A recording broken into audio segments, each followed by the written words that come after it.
மனிதன் எவன் பாதிக்கப்பட்டாலும் அங்க போய் நின்று அவங்களுக்கான குரலா நில்லு அப்படின்னு சொன்னவர் தான் எழுச்சி தமிழர் தலைவர்.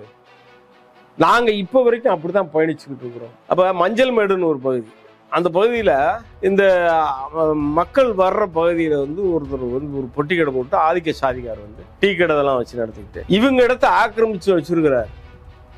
அப்ப தம்பியெல்லாம் சொல்றாங்க இந்த மாதிரி அப்படின்னு சொல்லி அவனு கூப்பிட்டு போய் அவரை கூப்பிட்டு, ஐயா நாங்கள் வந்து அம்பேத்கர் குழந்தைகள் மாலை நேர படிப்பகம் வைக்க போகிறோம், அதனால் இதெல்லாம் காலி பண்ணிடுங்க அப்படின்னு சொல்கிறோம். ஒரு வாரம் உங்கள்கிட்ட எனக்கு என்ன நீ ஒரு வாரம் டைம் கொடுக்குன்னு சொல்லி என்கிட்ட ஒரு வாக்குவாதம் பேசினார். சரின்ட்டு விட்டு வந்தேன். அவர் பொட்டி கடையை தூக்கி எதிர்த்தாப்பில் வச்சோம். ஃபஸ்ட்டு அந்த இடத்துல அம்பேத்கர் படிப்பகத்தை போட்டோம். படிப்பகம் நடந்துச்சு. இப்போ அது சமுதாய கூடமாக இப்போ மாதிரி கட்டப்பட்டிருக்கு. மதுரையில் எத்தனை இடத்துல இயக்கம் இருக்குன்றத சொல்கிறேன். கரும்பாலையில் இயக்கம் இருக்குது, எஸ்எம்பி காலையில் இயக்கம் இருக்குது, ஆழ்வார்புரத்தில் இயக்கம் இருக்குது, சுப்பிரமணியபுரத்தில் இயக்கம் இருக்குது, மேலவாசல் நான் சொல்றதெல்லாம் அருந்ததியர் பகுதி. கோயம்புத்தூர் பக்கத்தில் சாமலாபுரம் அருந்ததியர் மக்கள் பாதிக்கப்பட்டாங்க. அந்த செய்தி டாக்டர் கிருஷ்ணசாமிக்கு போல, அந்த செய்தி அதியமான் போய் பார்க்கல, அதியமான போய் அந்த மக்கள் பார்க்கல. மதுரையிலிருந்து நாங்கள் போய் அந்த பிரச்சனைக்கு முடிவு எடுத்து அந்த வேலியெல்லாம் எடுத்து அந்த மக்களை வந்து வாழ வச்சோம். அந்த நாதன் வந்து இன்னைக்கு விடுதலை சிறுத்தைகள் கட்சியில தான் இருக்கிறார். சாமலாபுரம் நாதன் விடுதலை சிறுத்தைகள் கட்சியில இருக்காரு. இந்த சாதிக்காரங்க தானே பாதிக்கப்பட்டாங்க, அந்த சாதிக்காரங்க அந்த இதே இல்லை. அந்த மாதிரி எங்க தலைவர் வந்து எங்களை வளர்க்கல. இந்த வளர்ச்சியை ஜீரணிக்க முடியலங்க. கல்வி, பொருளாதாரம், அரசியல் எதுவுமே இல்லாத சமுதாயத்தை ஒரு 33 வருஷத்துல இன்னைக்கு ஒன்று திரட்டி இந்த பொசிஷனுக்கு வந்திருக்கிறத யாராலும் ஜீரணிக்காது. இன்னைக்கு ஒரு பறையர் அமைப்பா வந்து இந்த அமைப்பை தலைவர் குறுகி வச்சிருந்தாருன்னா ஒரு பறையர் இயக்க தலைவரை உருவாயிருப்பார். இன்னைக்கு ஈழத்தில் வெளிநாடுகளில் இவரையெல்லாம் அழைச்சி பேசுகிறாங்க, தலைவர் கூப்பிடுறாரு அப்படின்னா வந்து ஒரு தொலைநோக்கு பார்வை, வானளாவிய பார்வை. வணக்கம், இது அரண்சை. நான் தேவா பாஸ்கர். இன்றைய நேர்காணலில் விடுதலை சிறுத்தைகள் கட்சியினுடைய அமைப்பு செயலாளர் திரு எல்லாளன் அவர்கள். வணக்கம். வணக்கம். விடுதலை சிறுத்தைகள் கட்சி மீது சமீப நாட்களாக பல்வேறு குற்றச்சாட்டுகளை வந்து முன்வைக்கிறாங்க. குறிப்பாக அருந்ததியர் உள்ஒதுக்கீடு விவகாரம், அந்த தீர்ப்பு வெளியாகுது ஆகஸ்ட் 1ஆம் தேதி. விடுதலை சிறுத்தைகள் கட்சியினுடைய பொதுச் செயலாளர் ரவிக்குமார் அவர்கள் அவருடைய கண்டனத்தை பதிவு செய்கிறார். அந்த தீர்ப்பு வந்து எப்படிலாம் அதை இன்டர்பிரேட் பண்ணுவாங்க, மாநில அரசுக்கு அதிகாரம் போகுது அப்படின்னா என்னென்ன முறையில் அது பயன்படுத்தப்படும், அது வந்து ஒரு ஆபத்தான விஷயம், மொத்தமாக பட்டியல் சமூக மக்களை ஒரு வஞ்சிக்கக்கூடிய ஒரு வேலையை பாஜக மறைமுகமாக செஞ்சிருக்கு அப்படின்ற குற்றச்சாட்டை ரவிக்குமார் பொது வெளியில வைக்கிறாரு. அதுக்கு பிறகு விசிக மேல டைரக்டா குற்றச்சாட்டு வைக்கிறாங்க. அருந்ததியர்களுக்கு உள்ஒதுக்கீடு போறது விசிக விரும்பல, அதுக்குள்ள இருக்கக்கூடிய உட்சாதி பிரிவுகள் பிரச்சனை, இது பட்டியல் சமூகத்துல இருக்கக்கூடிய உட்சாதி பிரச்சனைன்ற அளவுக்கு இது போயிடுச்சு. திருமாவும் ஒரு கூட்டத்துல எல்லாம் பேசியிருந்தாரு. திருமாவளவன் அவர்களோட விடுதலை சிறுத்தைகள் கட்சிகள் எல்லாம் ஆரம்பிக்கிறதுலாம் முன்னாடி தொடர்ச்சியாக பயணம் செஞ்சுட்டு இருக்கக்கூடிய நபர், 90களில் இருந்து நீங்க அவர் கூட நிக்கிற நபர். நீங்க எப்படி பாக்குறீங்க இன்னைக்கு விசிக மீது முன்வைக்கப்படுற குற்றச்சாட்டுகளை எப்படி கணிக்கிறீங்க? மக்கள் தவறா புரிஞ்சுக்கிட்டாங்களா? என்ன உங்களுடைய ஒப்பீனியன் இந்த விவகாரத்துல, இந்த குழப்பத்துக்கு? அருந்ததியர் உள் ஒதுக்கீட்டுக்கு வந்து அதுக்கு வந்து கலைஞரை சந்திச்சு முதல் கையெழுத்து போட்டது எழுச்சி தமிழர் திருமாவளவன். அதை ஏற்றுக்கொண்டு கடைநிலையில் இருக்கிறவங்களும் மேலே வரணும் அப்படின்ற அடிப்படையில் அதுக்குள்ள எங்களுக்கு எந்த இதுவும் கிடையாது. பாரதிய ஜனதாவுடைய RSS அந்த பிரித்தாளும் சூழ்ச்சிக்கான வேலையில் கிரிமிலேயர்ன்ற வேலையை வந்து புகுத்து இந்த பட்டியல் இன மக்கள் ஒற்றுமையாக இருக்கிறத சிதைத்து உடைத்து சின்னாமணமாக்குறதுக்கான வேலைகளை தான் வந்து செய்யறதுக்கான நோக்கம். அதை கண்டிச்சு தான் எங்கள் பொதுச் செயலாளர் வந்து அந்த அறிக்கையை கொடுத்தது. அதை வந்து கட்சி மேலேயோ தலைவர் மேலேயோ காழ்ப்புணர்ச்சி உடையவர்கள் வந்து பேசுகிறாங்க. ஆனால் எங்கள் தலைவரை பொறுத்தவரை 1990 காலகட்டத்திலே உலகத்தை விடிய வைக்கும் உழைக்கின்ற வர்க்கம் ஒருபோதும் கழகத்தை நடத்தாமல் கண்டதில்லை மார்க்கம். உலகளாவிய சிந்திச்சவர். உலகத்தை விடிய வைக்கின்ற உழைக்கின்ற வர்க்கம் ஒருபோதும் கழகத்தை நடத்தாமல் கண்டதில்லை மார்க்கம். நீ கழகம் செய்யாம உனக்கு ஒண்ணுமே கிடைக்காதுடா அப்படின்ற. அப்ப போராடு அப்படின்றத வந்து அந்த காலத்துல உலக அளவில் அப்பவே இவரை வந்து பறையர் தலைவர்னு ஒதுங்கி மற்ற பட்டியல் இருக்கவங்களே ஒதுங்கி போனவங்க எல்லாம் இருக்கிறாங்க. இவர் பறையர் தெரிஞ்ச ஒண்ணு போன ஆளுகள்லாம் இருக்கு பல்லர் சமூகத்துல. அதே மாதிரி வந்து அருந்ததியர்களும் வந்து இவர் அருந்ததியரா அப்படின்னு பார்த்து பல நாட்கள்லாம் இருக்கு. அந்த காலத்துல போனாங்க. ஆனா இவருடைய தொலைநோக்கு பார்வை, இவருடைய சமூக நீதி கொள்கை, பட்டியலின ஒடுக்கப்பட்ட அடக்கப்பட்ட மக்கள், விளிம்புநிலை மக்கள் விடுதலை பெறணும்ன்ற இவருடைய அரசியல், இவருடைய பேச்சு, இவருடைய எழுத்தாற்றல், இவர் சொன்ன அந்த முழக்கங்கள், அதையெல்லாம் கேட்டு அருந்ததியர் மக்களும் மற்ற எல்லா மக்களுமே இவரை தேடி, இதை தாண்டி தமிழ்நாடு விடுதலைக்கான போராட்டங்கள்ல இருந்தவங்களும், கம்யூனிஸ்ட் கட்சியில் இருந்தவங்களும், முற்போக்கு சக்திகளோ, பெரியார் அமைப்பில் எல்லாருமே இவரை தேடி வந்தாங்க. அப்படி ஒரு தொலைநோக்கு பார்வை இவருடைய செயல்பாடு தான். அப்படிப்பட்ட உழைப்பில் உழைச்சவர். 1992 காலகட்டத்தில் மும்பையில் தமிழர்களை அடித்து கொலை பண்ணிடுறாங்க. நிறையா பேரை காலி குற்றுயிரும் குலவீரமாக இருக்காங்க. அப்போ பொங்கல் மதுரையில் தலைவர் இருக்கார்.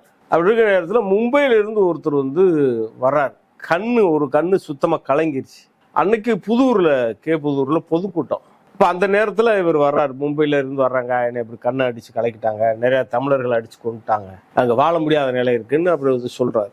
அப்போ தலைவர் பார்த்தா அவர் அப்படியே கொண்டு போய் அந்த பொதுக்கூட்டத்தை மேடையில் நிப்பாட்டி அந்த மும்பையில் நடந்த செய்தியை சொல்லி அவருக்கு நிதி வசூல் பண்ணி அந்த மேடையிலே அவன் பையில் இருக்கிறத எடுத்து கொடுத்து அவருக்கு நிதியை உதவி பண்ணும். இதை ஏன் சொல்றேன் அப்படின்னா, ஒரு தமிழன் தாக்கப்பட்ட உடனே அதை உடனே நம்ம ஒரு எடுத்து செய்யணும், அதை குரல் கொடுக்கணுன்ற அடிப்படையில் விடுஞ்சாத்த தமிழர் திருநாள் பொங்கல் எல்லாரும் மும்பையில தமிழர்கள் செத்துக்கிட்டு இருக்கா. இங்க எவனும் அதை பத்தி கண்டுக்கிறாத ஒரு சூழ்நிலை இருக்கு.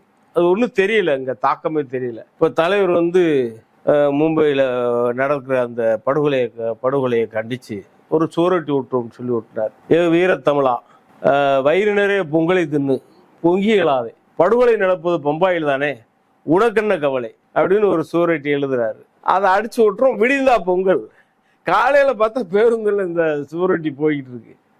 அதை பார்த்த உடனே தான் தமிழர்கள் தாக்கப்பட்டிருக்காங்க, பாதிக்கப்பட்டிருக்காங்கன்ற செய்தியை, வயிறு நிறைய பொங்கலை தின்னு பொங்கி இயலாதே, படுகொலை நடப்பது பம்பாயில் தானே, உனக்கு என்ன கவலை, பம்பாயில தமிழங்களை அடிச்சு பாதிக்கப்பட்டு செத்துக்கிட்டு இருக்கிறான், உனக்கு என்ன கவலை அப்படின்னு அந்த வகுத்தறிச்சலை சொல்றது.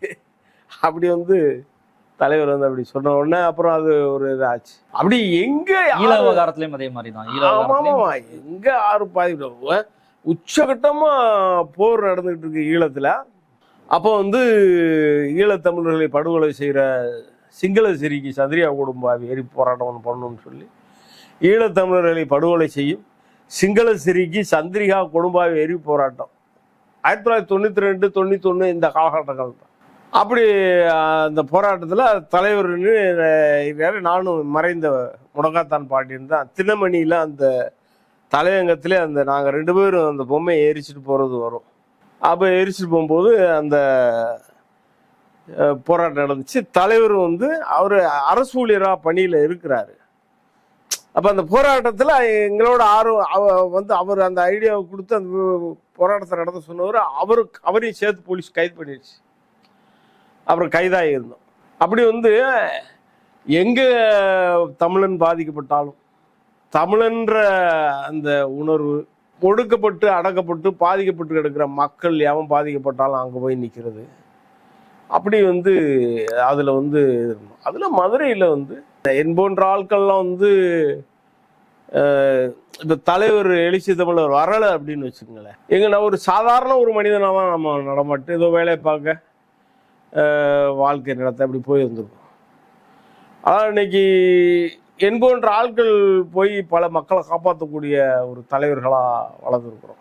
அதுக்கு ஒரே காரணம் தலைவர் சொன்ன அவர் வழிகாட்டிய அந்த விழிப்புணர்வு தான்.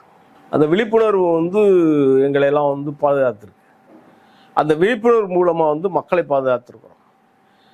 அப்படி இப்போ காழ்ப்புணர்ச்சியில் தம்பிகள் ஏதோ பேசுகிறாங்க, அந்த அருந்ததியர் அமைப்பு தலைவரெல்லாம் பேசுகிற மாதிரி கேள்விப்பட்டேன், ரவிக்குமாரை பேசுகிற மாதிரி கேள்விப்பட்டேன். தலைவர் பேசுகிறதெல்லாம் எப்படின்னா தலித் அமைப்புகள், பட்டியலின அமைப்புகள் ஆங்காங்கே தலைவர்கள் உருவாகிருக்கிறாங்க. அந்தந்த இடங்களில் மக்களோட தலைவரோடு சொல்லுவாங்க, எல்லாரும் ஒன்று திரட்டி ஒரு தலைமையின் கீழே இயங்குவாங்க தான் சில பத்திரிகைகள்லாம் கேள்வி கூட தலைவர் சொல்லுவார்.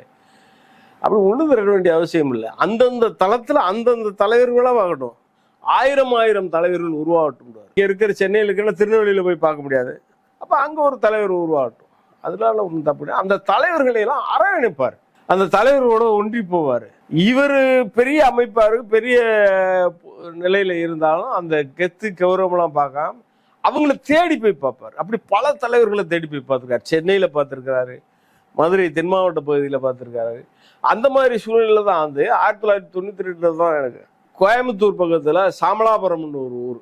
அந்த சாமலாபுரத்தில் அருந்ததியர்களை கம்ப்ளீட்டாக வேலி வச்சு ஆதிக்க சாதி வந்து அப்படியே அடைச்சிட்டாங்க. பாதை இல்லை அவங்களுக்கு, அவங்க தெருவுக்கே போக முடியாது. அப்படி சூழ்நிலையில் அங்கேருந்து ராமசாமின்னு ஒருத்தர் பெரியார் இயக்கத்தில் உள்ளவர், அவர் இந்த மாதிரி தகவலை சொல்லி மதுரையில் தமிழ் பித்தன் ஒருத்தர் எங்களுக்கு சொன்னார். அப்புறம் நானும் தலைவர் மட்டும் பஸ்ஸில் போகிறோம். போய் திருப்பூரில் இறங்கி அந்த சாமலாபுரத்துக்கு அந்த ராமசாமியை கூட்டிக்கிட்டு சாமலாபுரத்தை போய் பார்க்கலாம். நாங்கள் போகிறதுக்கே வழி இல்லை, அப்படி முள்ள வச்சு அடைச்சிட்டேன். சரின்ட்டு அப்புறம் பார்த்துட்டு அங்கே கோயம்புத்தூரில் யார் அம்பேத்கர் லீடர்கள் யார் இருக்காங்கன்னு போய் தேடி பார்க்கணும். கிருஷ்ணசாமி, டாக்டர் கிருஷ்ணசாமி, புதிய கிருஷ்ணசாமி மருத்துவமனையில் மருத்துவம் பார்த்துட்டு இருக்காரு. அப்போ அவரை பார்த்து இந்த மாதிரி இந்த மக்களுக்கு ஒரு பிரச்சனை அப்படின்னு சொல்லி அவர்கிட்ட சொன்னோம். அப்புறம் அதியமானை பார்த்தோம். அதுக்கு பிறகுதான் வந்து அந்த சாமலாபுரத்தை மக்களை அழைத்து கிருஷ்ணசாமி எங்கள் தலைவர் எல்லாம் போய் மாவட்ட ஆட்சித்தலைவரை பார்த்தோம். அப்போ சாமலாபுரம்ன்ற ஊர்ல இருந்து அருந்ததியர் மக்கள், அந்த பாதிக்கப்பட்ட மக்கள் அதை லீடு பண்ணுறவர் வந்து நாதன் ஒருத்தர், அவர் தான் வந்திருந்தார். அவர் வந்து அப்புறம் கூட்டி போய் பார்த்துட்டு அப்புறம் காமராஜபுரத்தில் ஒரு பொதுக்கூட்டம் போட்டாங்க. அந்த பொதுக்கூட்டத்தில் தலைவர் கலந்துக்கிட்டார். அருந்ததியர் மக்கள் கோயம்புத்தூர் பக்கத்தில் சாமலாபுரம் அருந்ததியர் மக்கள் பாதிக்கப்பட்டாங்க. அந்த செய்தி டாக்டர் கிருஷ்ணசாமிக்கு போல, அந்த செய்தி அதியமான் போய் பார்க்கல, அதியமானை போய் அந்த மக்கள் பார்க்கல.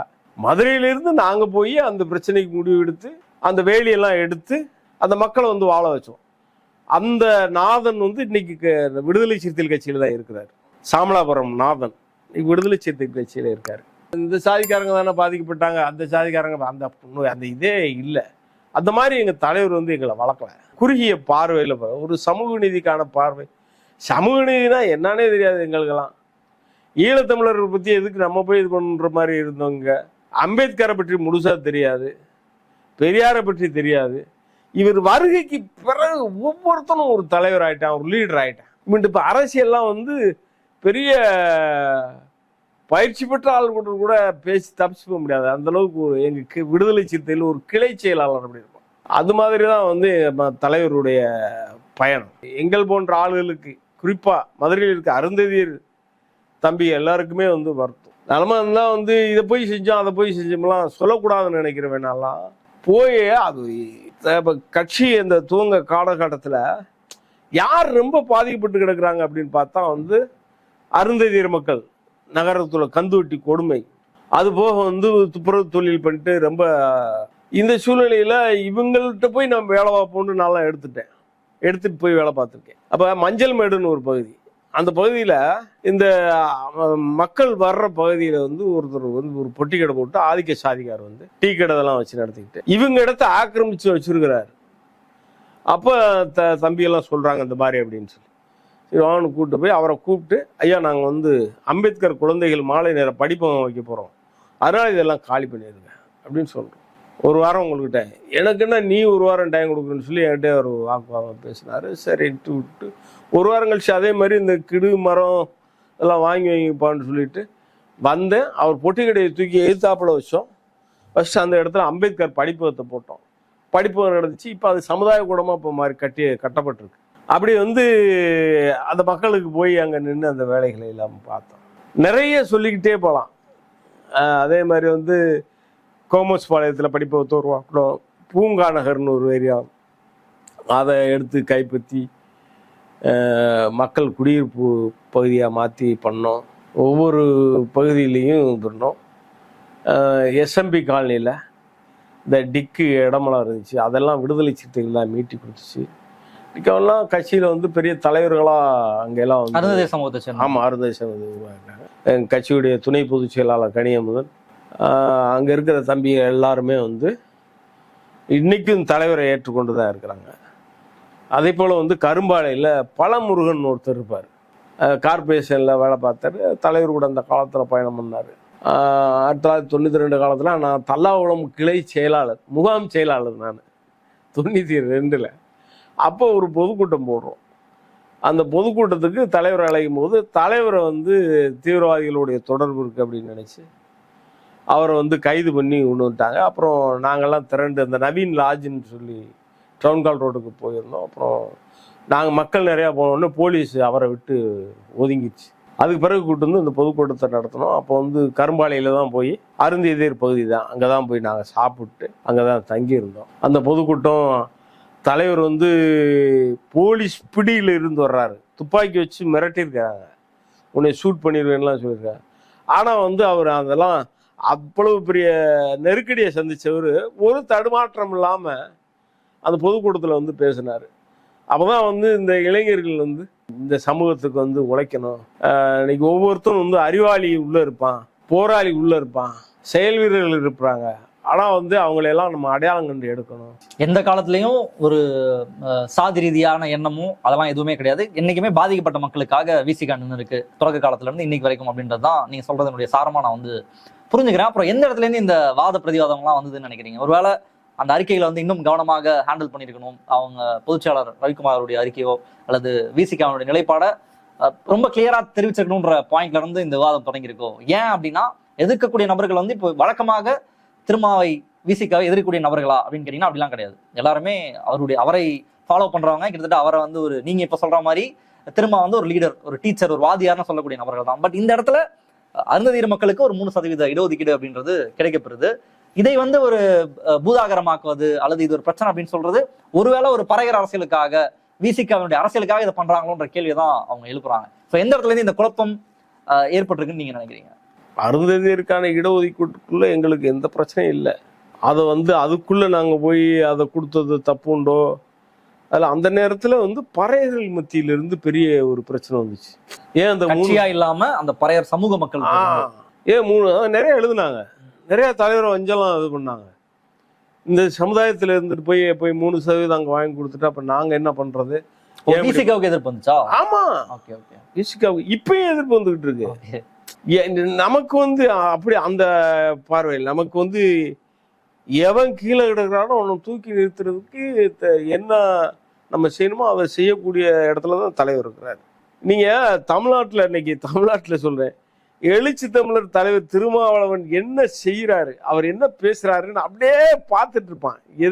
இந்த வளர்ச்சியை ஜீரணிக்க முடியலங்க. உங்களுக்கு கல்வி, பொருளாதாரம், அரசியல் எதுவுமே இல்லாத சமுதாயத்தை ஒரு 30-33 வருஷத்துல இன்னைக்கு ஒண்ணு திரட்டி இந்த பொசிஷனுக்கு வந்திருக்கிறத யாராலும் ஜீரணிக்காது. நண்பராக அவரோட பழகிட்டு இருக்கிற ஆளுகளே வந்து இவரை எப்படி கவுப்போம் அப்படின்னு பார்த்துக்கிட்டு இருப்பாங்க.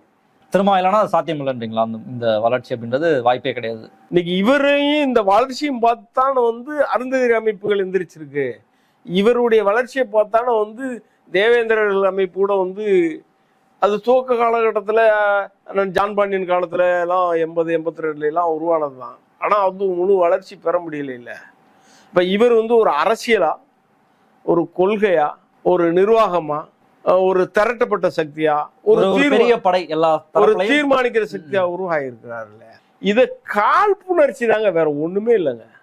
இது காழ்ப்புணர்ச்சி தான். அருந்ததியர் சமூக தலைவர்கள்லாம் இருக்கிறாங்களே, இப்போ அதிகமானவர்களும் வெளிப்படையாக ஆதிக்க தலித்துகள்ன்ற வார்த்தையை பயன்படுத்துறாரு. அவங்களுக்கு ஏதோ பிரச்சனை இருக்குன்றத சொல்றாரு. மற்ற அருந்ததியர் சமூக தலைவர்கள், இன்டலெக்சுவல்ஸ் அங்க இருக்கக்கூடிய நபர்கள், பெரியாரி அமைப்புகளை சேர்ந்தவங்களும் சொல்றாங்க. அவங்களும் விசிகாவோட நிலைப்பாடு கொஞ்சம் டவுட்டா இருக்கு, கொஞ்சம் முரணா இருக்கு. திரும்ப 23 ஆர்ப்பாட்டத்துக்கு பிறகு வந்து யாரும் அப்படி ஒன்றும் பேசலையே. அதுக்கு முன்னால பேசினாங்க, அதுக்கான ஸ்டேட்மெண்ட்டவே தலைவர் வந்து ஆர்ப்பாட்டத்தில் கொடுத்துட்டாரு.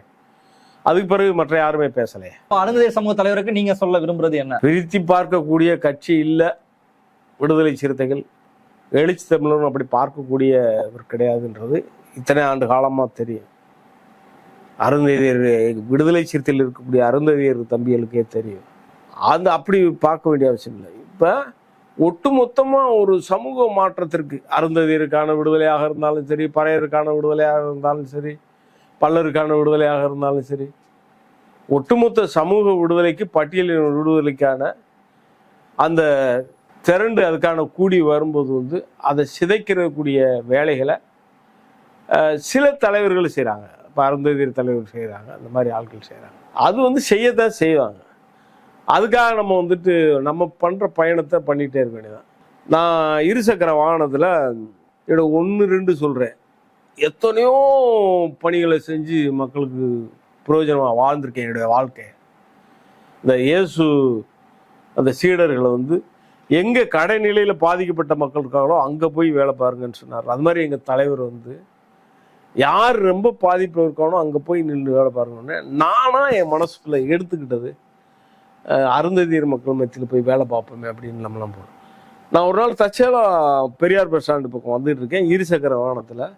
கொஞ்சம் ஒரு 10 பேர் நின்றுட்டு இருக்காங்க. என்னப்பான்னு கேட்குறேன். இந்த மாதிரி அப்பார்ட்மெண்ட்டில் ஒருத்தர் வந்து அந்த கழிவு நீருக்குள்ளே விழுந்து இறந்து போயிட்டாரு அப்படின்னு. அரசாங்கம் வந்து இது அரசு இதில் வேலை பார்க்கும்போது வேலை பார்த்தா 10 லட்சம் சட்டம் இருக்குது, ப்ரைவேட் இதில் வேலை பார்த்தா கொடுக்க முடியாது அப்படின்னு சொல்கிறாங்க. ப்ரைவேட்னா அந்த அப்பார்ட்மெண்ட்டில் இருக்கிறவங்க சேர்ந்து 10 லட்சத்தை கொடுக்கட்டும். எதுக்கு வந்துட்டு அவனுக்கு யார் உயிர் தானே போயிருக்கு. அது அரசு வேலை பார்க்குற இடத்துல தான் கொடுக்கணும், இங்கே ப்ரைவேட்டில் வேலை பார்த்தா கொடுக்கக்கூடாதுன்னு சட்டமாப்பா. அப்பெல்லாம் முடியாது. நாங்கள் ரோட்டில் உட்காரன்னு சொல்லி உட்காந்து மறியல் பண்ணேன். 3 மணி நேரம் போக்குவரத்து இயங்காமல் பண்ணேன். அதுக்கு பிறகு ஆச்சு பேச்சுவார்த்தை பண்ணி காவல்துறையும் ரெவன்யூ நிர்வாகமும் போய் அந்த அப்பார்ட்மெண்ட்டில் பேசி குடியிருப்பவங்கள்லாம் கலெக்ட் பண்ணி 10 லட்சம் டிடி கொடுத்த பிறகுதான் நான் போய் பாடிய வாங்க.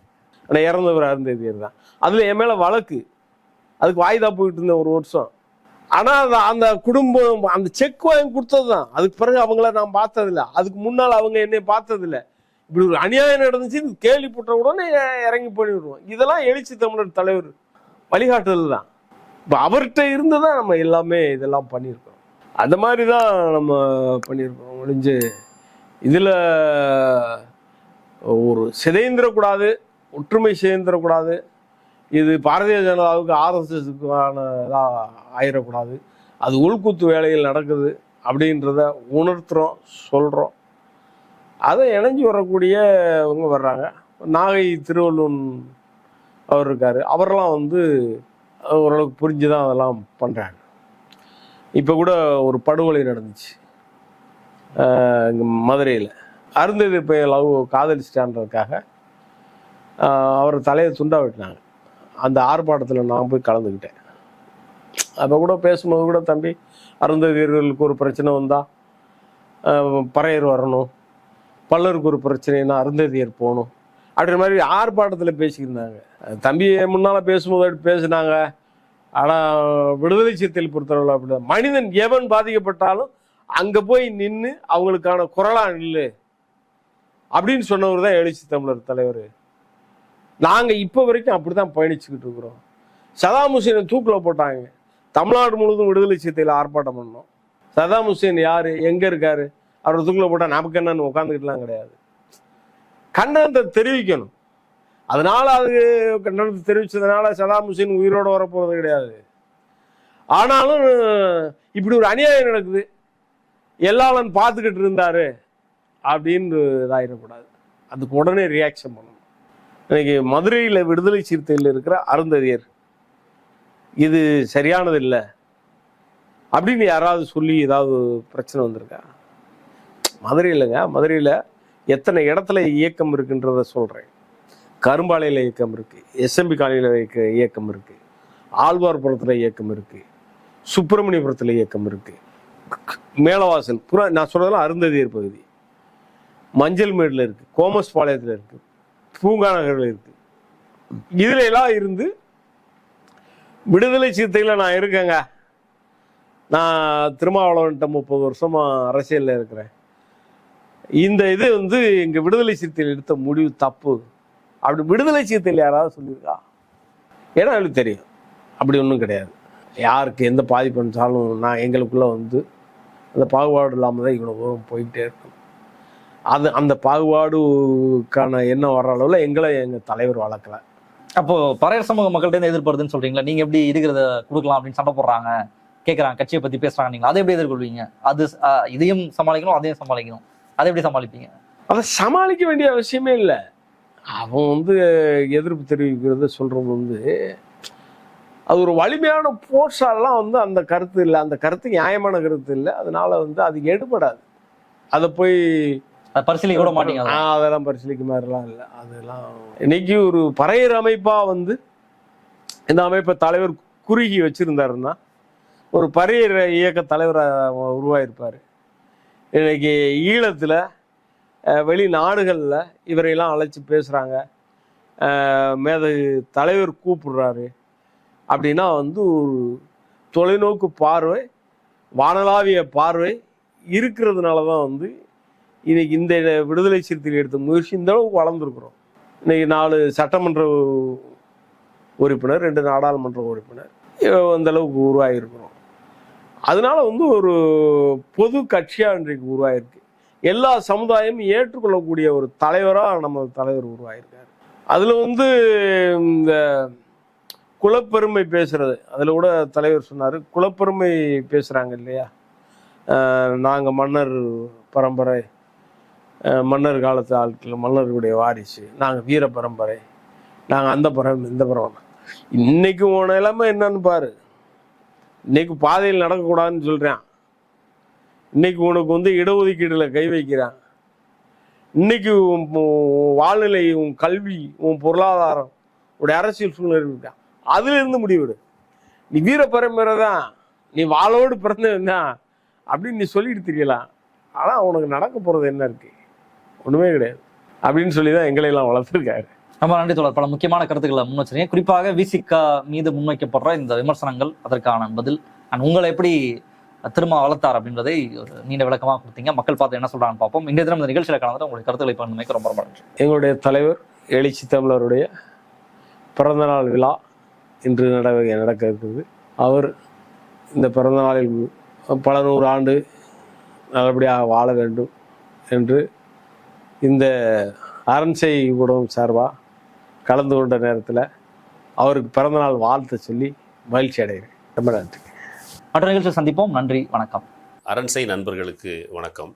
அரண்சை ஊடகம் சுயேட்சையாக இயங்குவதற்காகவே உருவாக்கப்பட்டது. நாம் செய்கிற வேலை உண்மையிலேயே மக்களுக்காக செய்கிறோம் என்பதை நீங்கள் நம்பினால், வாய்ப்பு இருந்தால் இந்த ரேசர் பே QR கோடுக்குள்ளே நீங்கள் வந்து அதை ஸ்கேன் பண்ணி எங்களுக்கு உங்களால் இயன்றதை, விருப்பம் இருந்தால் ஆதரவு தெரிவிக்கலாம்.